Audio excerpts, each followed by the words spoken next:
ನಮಸ್ಕಾರ ಸ್ನೇಹಿತರೆ, ಈ ದಿನ ನಾವು ಜುಲೈ 21, 2026ರ ಪ್ರಚಲಿತ ವಿದ್ಯಮಾನಗಳ ಮಾಹಿತಿಯನ್ನು ತಿಳಿದುಕೊಳ್ಳೋಣ.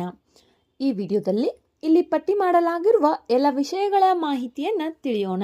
ಈ ವಿಷಯಗಳು ಮುಂಬರುವ ಸ್ಪರ್ಧಾತ್ಮಕ ಪರೀಕ್ಷೆಗಳಿಗೆ ಅತಿ ಉಪಯುಕ್ತವಾಗಲಿವೆ. ವಿಡಿಯೋವನ್ನು ಕೊನೆವರೆಗೂ ವೀಕ್ಷಿಸಿ.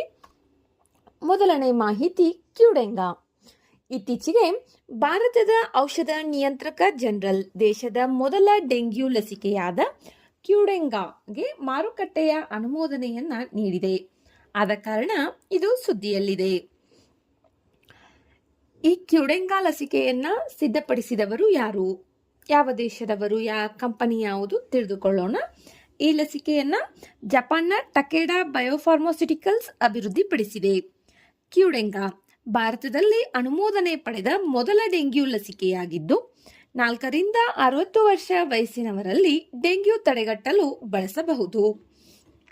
ಈ ಲಸಿಕೆಯ ಪ್ರಮುಖ ವಿಶೇಷತೆ ಎಂದರೆ ಇದು ಡೆಂಗ್ಯೂ ವೈರಸ್ನ 4 ಸೀರೋಟೈಪ್ಗಳಾದ DNV1, 2, 3, 4 ವಿರುದ್ಧ ರಕ್ಷಣೆ ನೀಡುವ ಲೈವ್ ಅಟೆನ್ಯೂಮೇಟೆಡ್ ಟೆಟ್ರಾವೆಲೆಂಟ್ ಲಸಿಕೆ ಆಗಿದೆ.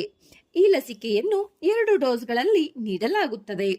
ಮೊದಲ ಡೋಸ್ನ ನಂತರ 3 ತಿಂಗಳ ಅಂತರದಲ್ಲಿ 2ನೇ ಡೋಸ್ ಅನ್ನು ನೀಡಲಾಗುತ್ತದೆ. ಇನ್ನೊಂದು ಮಹತ್ವದ ವಿಷಯ, ವ್ಯಕ್ತಿಗೆ ಈ ಹಿಂದೆ ಡೆಂಗ್ಯೂ ಬಂದಿದ್ದರೂ ಅಥವಾ ಬರದಿದ್ದರೂ ಈ ಲಸಿಕೆಯನ್ನ ಪಡೆಯಬಹುದು. ಲಸಿಕೆ ನೀಡುವ ಮೊದಲು ಯಾವುದೇ ವಿಶೇಷ ಪರೀಕ್ಷೆಯ ಅಗತ್ಯವಿಲ್ಲ.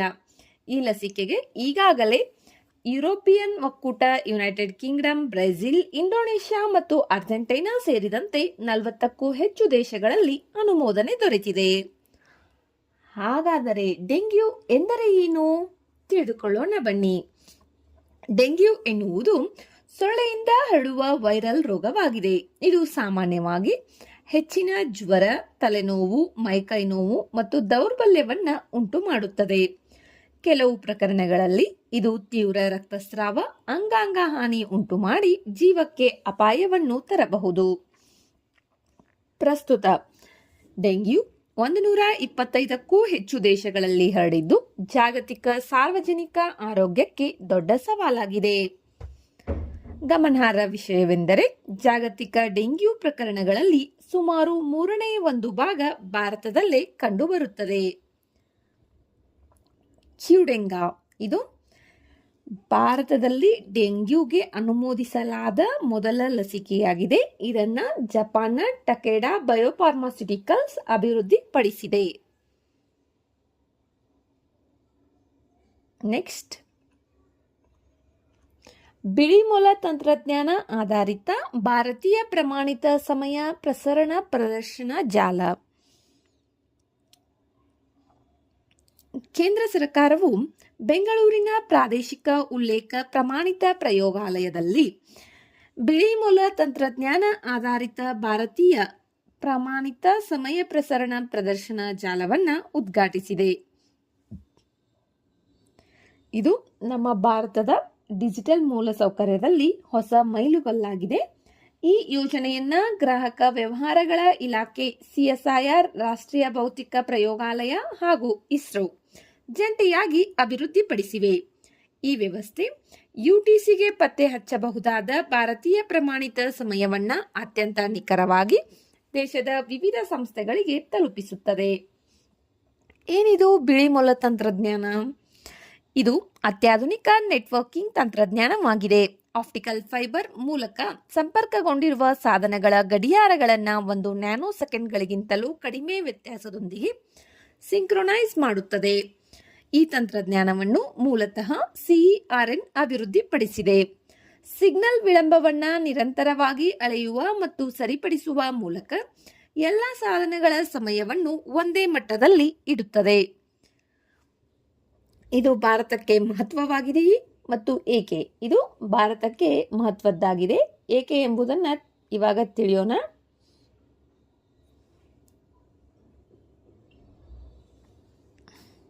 ಇದುವರೆಗೆ ಭಾರತದ ಹಲವು ವ್ಯವಸ್ಥೆಗಳು ಅಮೆರಿಕದ GPS ಮುಂತಾದ ವಿದೇಶಿ ಸಮಯ ಸೇವೆಗಳ ಸೇವೆ ಮೇಲೆ ಅವಲಂಬಿತವಾಗಿದ್ದವು.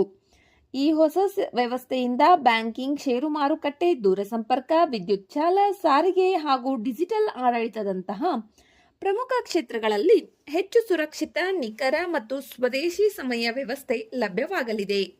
ಈ ಜಾಲವು ಈಗಾಗಲೇ ಬೆಂಗಳೂರು, RRSL ಮತ್ತು ಚೆನ್ನೈನ ರಾಷ್ಟ್ರೀಯ ಷೇರು ವಿನಿಮಯ ಕೇಂದ್ರ NSE ನಡುವಿನ ಪ್ರಸರಣ ಸಮಯವನ್ನು ಯಶಸ್ವಿಯಾಗಿ ಪರೀಕ್ಷಿಸಿದೆ.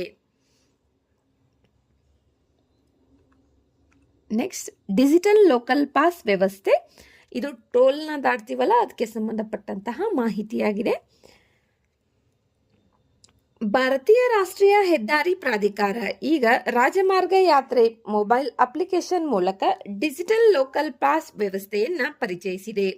ಇದರಿಂದ ಅರ್ಹ ಪ್ರಯಾಣಿಕರು ಟೋಲ್ ಪ್ಲಾಜಾಗೆ ಹೋಗದೆ ತಮ್ಮ ಮೊಬೈಲ್ನಲ್ಲೇ ಮಾಸಿಕ ಟೋಲ್ ಪಾಸ್ ಖರೀದಿಸಬಹುದು. ಈ ಯೋಜನೆಯನ್ನು ಮೊದಲಿಗೆ ದೆಹಲಿಯ ಅರ್ಬನ್ ಎಕ್ಸ್ಟೆನ್ಷನ್ ರೋಡ್ 2 ಮುಂಡ್ಕಾ ಬಕರ್ವಾಲಾ ಟೋಲ್ ಪ್ಲಾಜಾದಲ್ಲಿ ಜಾರಿಗೆ ತರಲಾಯಿತು. ಈ ಡಿಜಿಟಲ್ ಲೋಕಲ್ ಪಾಸ್ ವ್ಯವಸ್ಥೆಯ ವೈಶಿಷ್ಟ್ಯಗಳು ಏನು ತಿಳಿಯೋಣ. ಟೋಲ್ ಪ್ಲಾಜಾದ 20 ಕಿಲೋಮೀಟರ್ ವ್ಯಾಪ್ತಿಯಲ್ಲಿ ವಾಸಿಸುವ ನಿವಾಸಿಗಳು ಈ ಪಾಸ್ ಪಡೆಯಬಹುದು. ಒಮ್ಮೆ ಪಾಸ್ ಖರೀದಿಸಿದ ನಂತರ 1 ತಿಂಗಳ ಕಾಲ ಅನಿಯಮಿತ ಪ್ರಯಾಣ ಮಾಡಬಹುದು. ಅರ್ಹತೆಯನ್ನು ಪರಿಶೀಲಿಸಲು ಡಿಜಿಲಾಕರ್, ವಾಹನ ಹಾಗೂ GIS ಆಧಾರಿತ ಪರಿಶೀಲನಾ ವ್ಯವಸ್ಥೆಯನ್ನು ಬಳಸಲಾಗುತ್ತದೆ. ಮೀನ್ಸ್ ಟೋಲ್ ಪ್ಲಾಜಾಗೆ ನಿಯರಲ್ಲಿರುವಂಥವರು ಪದೇ ಪದೇ ಟೋಲ್ ಪ್ಲಾಜಾನ ಕ್ರಾಸ್ ಮಾಡಬೇಕಾಗಿರುತ್ತೆ. ಪ್ರತಿ ಸಲಿನೂ ನಾವು ಪೇ ಮಾಡಿ ಹೋಗೋಕ್ಕೆ ನಮ್ಗೆ ಒಂಚೂರು ಕಾಸ್ಟ್ಲಿ ಆಗೋ ಚಾನ್ಸಸ್ ಇರುತ್ತೆ. ಸೊ ನೀವು 1 ಮಂತಿಗೆ ಈ ಪಾಸನ್ನು ತೆಗೆದುಕೊಂಡ್ರೆ ನೀವು ಎಷ್ಟು ಬೇಕಾದರೂ ಸರಿ ಆ 1 ಮಂತ್ ಟೈಮ್ ಪೀರಿಯಡ್ ಒಳಗೆ ಪ್ರಯಾಣವನ್ನು ಮಾಡಬಹುದು. ಇದು ಅನಿಯಮಿತ ಪ್ರಯಾಣವಾಗಿರುತ್ತದೆ. ಆ 1 ತಿಂಗಳಲ್ಲಿ ಅನಿಯಮಿತ ಪ್ರಯಾಣಕ್ಕೆ ಅವಕಾಶ ನೀಡಲಾಗಿರುತ್ತದೆ. ಆದರೆ ನೀವು ಆ 20 ಕಿಲೋಮೀಟರ್ ವ್ಯಾಪ್ತಿಯಲ್ಲಿ ವಾಸಿಸುವಂತಹ ನಿವಾಸಿಯಾಗಿರಬೇಕು. ಇನ್ನು ರಾಜಮಾರ್ಗ ಯಾತ್ರೆ ಅಪ್ಲಿಕೇಶನ್ ಬಗ್ಗೆ ಮಾಹಿತಿಯನ್ನ ತಿಳಿಯೋಣ. ಈ ಅಪ್ಲಿಕೇಶನ್ ಹೆದ್ದಾರಿಗಳ ಕುರಿತು ಸಂಪೂರ್ಣ ಮಾಹಿತಿಯನ್ನ ನೀಡುತ್ತದೆ. ಟೋಲ್ ಪ್ಲಾಜಾಗಳು, ಪೆಟ್ರೋಲ್ ಬಂಕ್ಗಳು, ಆಸ್ಪತ್ರೆಗಳು, EV ಚಾರ್ಜಿಂಗ್ ಸ್ಟೇಷನ್ಗಳು, ಹವಾಮಾನ ಮಾಹಿತಿ ಹಾಗೂ ದೂರು ಸಲ್ಲಿಸುವ ವ್ಯವಸ್ಥೆ ಇವೆಲ್ಲವೂ ಈ ಒಂದೇ ಆ್ಯಪ್ನಲ್ಲಿದೆ. ಅದೇ ರಾಜಮಾರ್ಗ ಯಾತ್ರೆ ಅಪ್ಲಿಕೇಶನ್. ಇದರಲ್ಲೇ ನೀವು ಈ ಪ್ಲಾಜಾಗೆ ಸಂಬಂಧಪಟ್ಟಂತೆ ಮತ್ತು ಈ ಪಾಸ್ಗಳಿಗೆ ಸಂಬಂಧಪಟ್ಟಂತಹ ಎಲ್ಲ ಮಾಹಿತಿಯನ್ನು ತಿಳಿದುಕೊಳ್ಳಬಹುದು.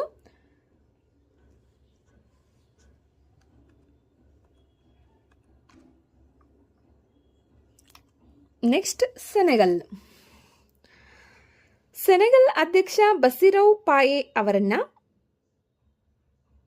ಪಶ್ಚಿಮ ಆಫ್ರಿಕಾದ ರಾಜ್ಯಗಳ ಆರ್ಥಿಕ ಸಮುದಾಯದ ಹೊಸ ಅಧ್ಯಕ್ಷರನ್ನಾಗಿ ಆಯ್ಕೆ ಮಾಡಲಾಗಿದೆ. ಆದ ಕಾರಣ ಸೆನೆಗಲ್ ದೇಶ ಸುದ್ದಿಯಲ್ಲಿದೆ. ಇದು ಪಶ್ಚಿಮ ಆಫ್ರಿಕಾದ ಒಂದು ದೇಶವಾಗಿದೆ. ಪಶ್ಚಿಮಕ್ಕೆ ಅಟ್ಲಾಂಟಿಕ್ ಸಾಗರವನ್ನು ಹೊಂದಿದೆ. ಇದರ ರಾಜಧಾನಿ ಡಾಕರ್. ಉತ್ತರಕ್ಕೆ ಮೌರಿಟೇನಿಯಾ, ಪೂರ್ವಕ್ಕೆ ಮೌಲಿ, ಆಗ್ನೇಯಕ್ಕೆ ಗಿನಿಯಾ, ನೈಋತ್ಯಕ್ಕೆ ಗಿನಿಯಾ ಬಿಸ್ಸೌ ಪ್ರದೇಶಗಳಿವೆ. ಇಲ್ಲಿರುವಂತಹ ಪ್ರಮುಖ ನದಿ ಸೆನೆಗಲ್ ನದಿ, ಗ್ಯಾಂಬಿಯಾ ನದಿ ಹಾಗೂ ಸಲೋಮ್ ಡೆಲ್ಟಾ ನದಿ. ಈ 3 ನದಿಗಳು ಸೆನೆಗಲ್ನ ಪ್ರಮುಖ ನದಿಗಳಾಗಿವೆ. ಈ ದೇಶವು ಟೈಟಾನಿಯಂ, ಜಿರ್ಕೋನಿಯಂ, ಚಿನ್ನ ಮತ್ತು ಫಾಸ್ಫೇಟ್ ಖನಿಜಗಳಿಂದ ಸಮೃದ್ಧವಾಗಿದೆ. ಇಲ್ಲಿನ ಹವಾಮಾನ ಉಷ್ಣವಲಯದ ಹಾಗೂ ಶುಷ್ಕ ಸ್ವಭಾವದ್ದಾಗಿದೆ. ನೆಕ್ಸ್ಟ್, ಮೊಲ್ಡೋವಾ. ಇತ್ತೀಚೆಗೆ ಭಾರತದ ರಾಷ್ಟ್ರಪತಿಗಳು ಮೊಲ್ಡೋವಾಕ್ಕೆ ಭೇಟಿ ನೀಡಿದ್ದು, ಭಾರತದ ರಾಷ್ಟ್ರಪತಿಯೊಬ್ಬರು ಮೊಟ್ಟಮೊದಲ ಬಾರಿಗೆ ಮೊಲ್ಡೋವಾಕ್ಕೆ ಭೇಟಿ ನೀಡಿರುವುದು ವಿಶೇಷವಾಗಿದೆ. ಮೊಲ್ಡೋವಾ ಅಧಿಕೃತವಾಗಿ ಮೊಲ್ಡೋವಾ ಗಣರಾಜ್ಯ ಪೂರ್ವ ಯುರೋಪಿನಲ್ಲಿರುವಂತಹ ಒಂದು ಭೂಕುಸಿತ ದೇಶವಾಗಿದೆ. ಇದು ಪ್ರೂಟ್ ಮತ್ತು ಡೈನೆಸ್ಟರ್ ನದಿಗಳ ನಡುವೆ ಕಾರ್ಪಾಥಿಯನ್ ಪರ್ವತಗಳ ಪೂರ್ವ ಭಾಗದಲ್ಲಿ ಇದೆ. ಪಶ್ಚಿಮಕ್ಕೆ ರೊಮೇನಿಯಾ ಹಾಗೂ ಉತ್ತರ, ಪೂರ್ವ ಮತ್ತು ದಕ್ಷಿಣಕ್ಕೆ ಉಕ್ರೇನ್ ದೇಶಗಳಿಂದ ಸುತ್ತುವರೆದಿದೆ. ಮೊಲ್ಡೋವಾದ ರಾಜಧಾನಿ ಚಿಸಿನಾವು. ಇದರ ಕರೆನ್ಸಿ ಮೊಲ್ಡೋವನ್ ಲ್ಯೂ. ಇದರ ಅಧಿಕೃತ ಭಾಷೆ ರೊಮೇನಿಯನ್. ಜೊತೆಗೆ ರಷ್ಯನ್, ಗಾಗೌಜ್, ಉಕ್ರೇನಿಯನ್ ಭಾಷೆಗಳನ್ನು ವ್ಯಾಪಕವಾಗಿ ಮಾತನಾಡಲಾಗುತ್ತದೆ. ಈ ದೇಶದ ಆರ್ಥಿಕತೆಯ ಪ್ರಮುಖ ಆಧಾರ ಕೃಷಿಯಾಗಿದೆ. ವಿಶೇಷವಾಗಿ ದ್ರಾಕ್ಷಿ ಬೆಳೆಯುವುದು ಹಾಗೂ ವೈನ್ ಉತ್ಪಾದನೆ. ಮಾಲ್ಡೋವಾಕ್ಕೆ ಜಾಗತಿಕ ಖ್ಯಾತಿಯನ್ನು ತಂದುಕೊಟ್ಟಿದೆ. ಮಾಲ್ಡೋವಾ ಇದು ಯುರೋಪಿನಲ್ಲಿರುವಂತಹ ಒಂದು ಭೂಕುಸಿತ ದೇಶವಾಗಿದೆ. ಇತ್ತೀಚೆಗೆ ಭಾರತದ ರಾಷ್ಟ್ರಪತಿಗಳು ದ್ರೌಪದಿ ಮುರ್ಮು ಅವರು ಈ ದೇಶಕ್ಕೆ ಭೇಟಿ ನೀಡಿದ್ದರು. ಆದ ಕಾರಣ ಇದು ಸುದ್ದಿಯಲ್ಲಿದೆ. ಭಾರತದ ರಾಷ್ಟ್ರಪತಿಗಳು ಈ ದೇಶಕ್ಕೆ ಭೇಟಿ ನೀಡಿದವರಲ್ಲಿ ದ್ರೌಪದಿ ಮುರ್ಮು ಅವರು ಮೊದಲಿಗರಾಗಿದ್ದಾರೆ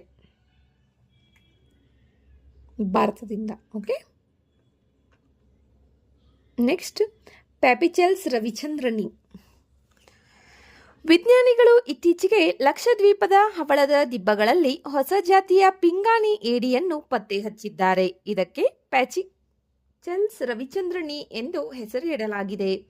ಇವು ನೋಡಲು ನಿಜವಾದ ಏಡಿಗಳಂತೆಯೇ ಕಾಣುತ್ತವೆ, ಆದರೆ ವಾಸ್ತವವಾಗಿ ಸ್ಕ್ವಾಟ್ ನಳ್ಳಿಗಳಿಗೆ ಹೆಚ್ಚು ಹತ್ತಿರದ ಸಂಬಂಧವನ್ನು ಹೊಂದಿದೆ. ಈ ಪುಟ್ಟ ಜೀವಿ ಗಾಢ ಕೆಂಪು ಬಣ್ಣ, ಉಪವೃತ್ತಾಕಾರದ ಚಿಪ್ಪು ಹಾಗೂ ಸೇಟೆ ಎಂಬ ವಿಶೇಷ ಕೂದಲಿನಂತಹ ರಚನೆಗಳನ್ನು ಹೊಂದಿದೆ. ಇದು ಅಗಟ್ಟಿ ದ್ವೀಪದ ಕಲ್ಲಿನ ತೀರಗಳಲ್ಲಿ 1 ಮೀಟರ್ಗಿಂತ ಕಡಿಮೆ ಆಳದ ಹವಳದ ಬಂಡೆಗಳ ನಡುವೆ ಅಡಗಿಕೊಂಡಿರುವುದು ಕಂಡುಬಂದಿದೆ.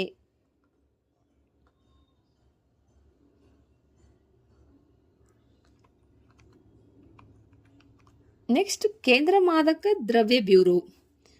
ಇತ್ತೀಚೆಗೆ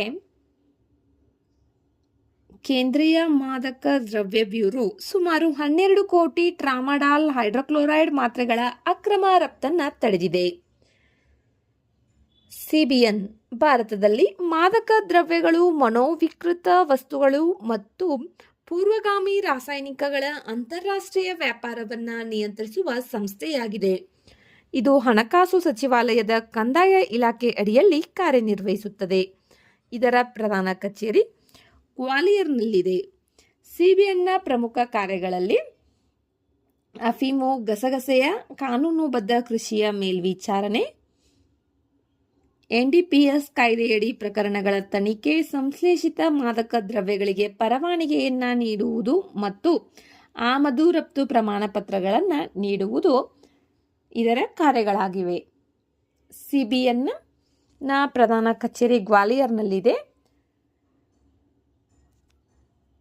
ರಾಜಸ್ಥಾನ್, ಮಧ್ಯಪ್ರದೇಶ್, ಉತ್ತರ ಪ್ರದೇಶ್ ಈ 3 ರಾಜ್ಯಗಳಲ್ಲಿ ಅಫೀಮು ಬೆಳೆಯುವುದು ಒಂಚೂರು ಹೆಚ್ಚಾಗಿದೆ.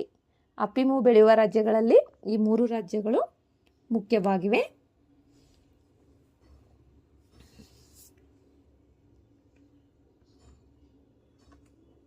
ನೆಕ್ಸ್ಟ್ ಕಲಾ ಸಂಸ್ಕೃತಿ ವಿಕಾಸ ಯೋಜನೆ. ಇದು ಸಂಸ್ಕೃತಿ ಸಚಿವಾಲಯದ ಛತ್ರಿ ಯೋಜನೆಯಾಗಿದ್ದು ದೇಶದಲ್ಲಿ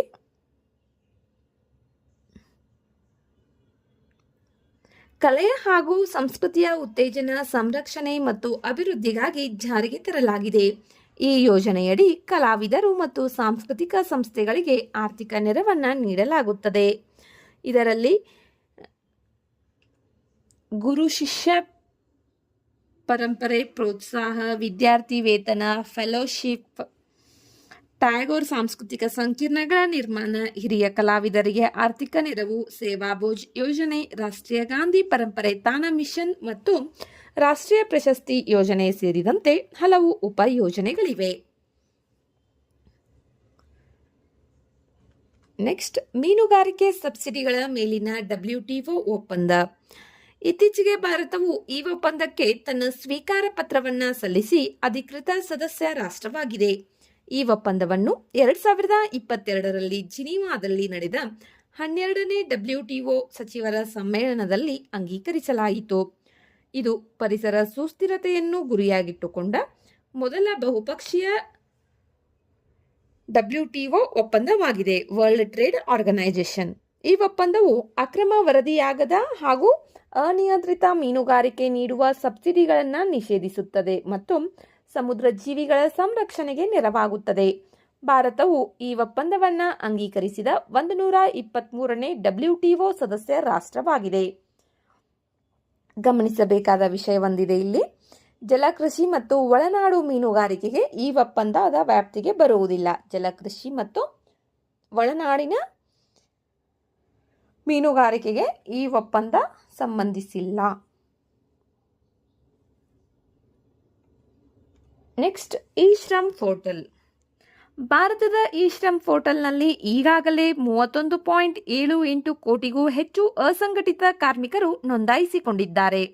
ಈ ಪೋರ್ಟಲ್ ಅನ್ನು 2021 ಆಗಸ್ಟ್ 26ರಂದು ಕಾರ್ಮಿಕ ಮತ್ತು ಉದ್ಯೋಗ ಸಚಿವಾಲಯ ಆರಂಭಿಸಿತು. ಇದರ ಉದ್ದೇಶಗಳು ಏನು? ಅಸಂಘಟಿತ ಕಾರ್ಮಿಕರ ರಾಷ್ಟ್ರೀಯ ಡೇಟಾಬೇಸ್ ನಿರ್ಮಿಸುವುದು, ಸಾಮಾಜಿಕ ಭದ್ರತಾ ಯೋಜನೆಗಳನ್ನು ತಲುಪಿಸುವುದು, ಉದ್ಯೋಗ ಹಾಗೂ ಕೌಶಲ್ಯ ಅಭಿವೃದ್ಧಿ ಅವಕಾಶಗಳನ್ನು ಒದಗಿಸುವುದು, ಡಿಜಿಟಲ್ ಆರ್ಥಿಕ ಸೇರ್ಪಡೆಯನ್ನು ಹೆಚ್ಚಿಸುವುದು ಇದರ ಗುರಿಗಳಾಗಿವೆ. ಇನ್ನು ಇ ಶ್ರಮ್ ಪೋರ್ಟಲ್ನಲ್ಲಿ ನೋಂದಾಯಿಸಿಕೊಳ್ಳಲು ಇರಬೇಕಾದಂತಹ ಅರ್ಹತೆಗಳು ಏನು? 16ರಿಂದ 59 ವರ್ಷ ವಯಸ್ಸಿನ ಅಸಂಘಟಿತ ಕಾರ್ಮಿಕರಾಗಿರಬೇಕು. ಆಧಾರ್ಗೆ ಲಿಂಕ್ ಆಗಿರುವ ಮೊಬೈಲ್ ಸಂಖ್ಯೆ ಮತ್ತು ಬ್ಯಾಂಕ್ ಖಾತೆಯನ್ನು ಹೊಂದಿರಬೇಕು. ಇ ಶ್ರಮ್ ಪೋರ್ಟಲ್ನ ಪ್ರಮುಖ ವೈಶಿಷ್ಟ್ಯಗಳ ಬಗ್ಗೆ ತಿಳಿಯೋಣ. ಇ ಶ್ರಮ್ ಪೋರ್ಟಲ್ನಲ್ಲಿ ಯೂನಿವರ್ಸಲ್ ಅಕೌಂಟ್ ನಂಬರ್, ಏಕ ನೋಂದಣಿ ವ್ಯವಸ್ಥೆ, ಬಹುಭಾಷಾ ಬೆಂಬಲ, ಕುಂದುಕೊರತೆ ನಿವಾರಣೆ, ಉದ್ಯೋಗ ಮತ್ತು ಕೌಶಲ್ಯ ಅವಕಾಶಗಳೊಂದಿಗೆ ಸಂಪರ್ಕ, ಡೇಟಾ ಹಂಚಿಕೆ,